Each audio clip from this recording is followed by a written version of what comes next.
Alright, well, sorry about the terrible video quality. I had to go back to my webcam because my camera's out of batteries. So, just gonna make a short video about the two bases that I mainly use, and the equipment that I mainly use. And I'll also, I don't know, maybe rattle off the equipment I have. Some of it I don't use, some of it I barely use.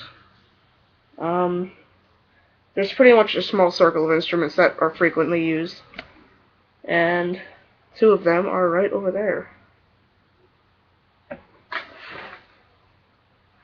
So, look at the closest one first. That is this 2009 Warwick Streamer. I got used for $300, I believe.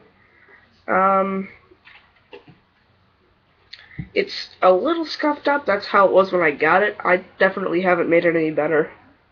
I contributed to this scratch here because I scratch it with my thumb.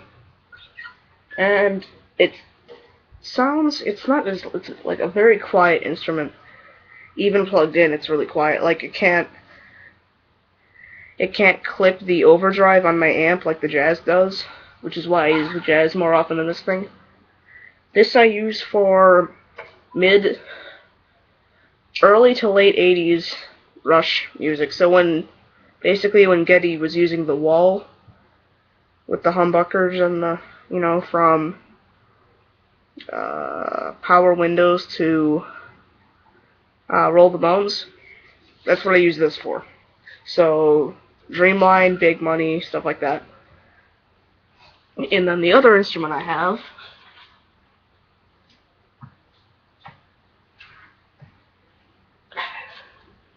if you follow my channel, you will have just seen this one that I just used yesterday in a cover of Animate by Rush. This is a Squier 70s jazz bass.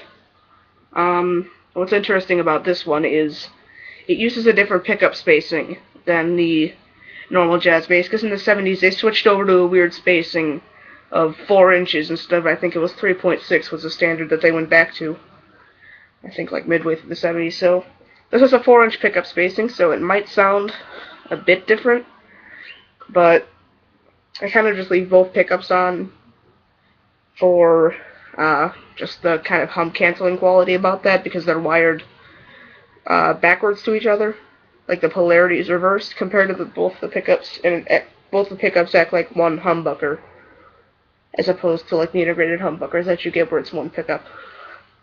Or one, like, kind of two single coils taped together is what you get a lot.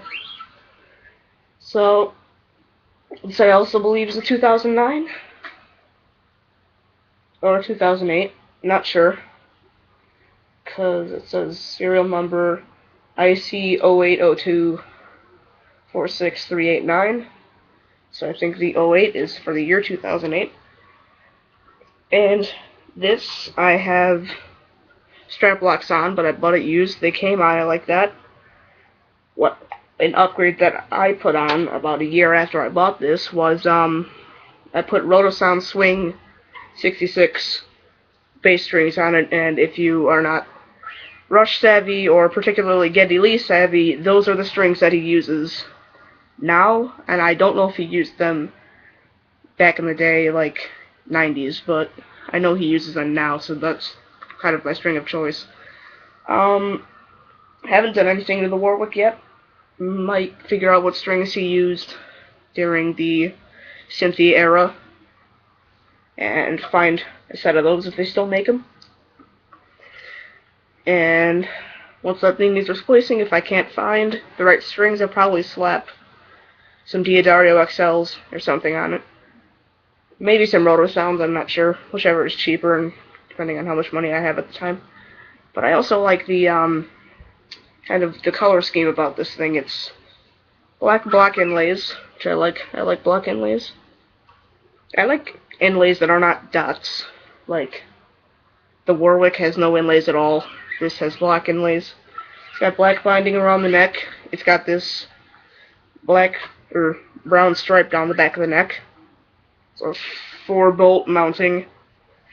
And according to this sticker, you should not throw this away, which is probably a good idea, because it'll set you back about $500. I got this for substantially less. Because I bought it, again, used. Every good instrument I have, I bought used, because, let's face it, I can't afford new instruments that are worth much of anything. So, yeah. This has not had any serious work done on it, as far as I can tell. Some place called Modern Music worked on it from the previous owner. I don't know who the previous owner is, but he seemed like it wasn't a kid because it's got a service record on it, or a service tag thing. This is also certified by the Europe Thing company that tests things. It's like Underwriter Laboratories for Europe. So this, forgot to mention a lot of details on the Warwick. The Warwick comes stock with 2 MEC streamer style pickups. And sounds nice. It's got a 2-piece bridge, and it's got Warwick's really nice tuners. All the hardware is German made on it. This one I don't know too much about. It's probably all the hardware made in China or someplace like that. I know this is made in Indonesia, because it says so on the back of the headstock. The Warwick was probably made in China. And this comes stock with 2 Seymour Duncan jazz pickups. I don't know what model they are, I just know they have the Duncan design tag on them. And it's got a black pickguard, which I'm planning to get rid of at some point soon, if I can afford to blow $50 on a piece of plastic. So until then, I will see you guys in my bass cover videos and in the comments. Subscribe, like, and go take a vacation to Russia.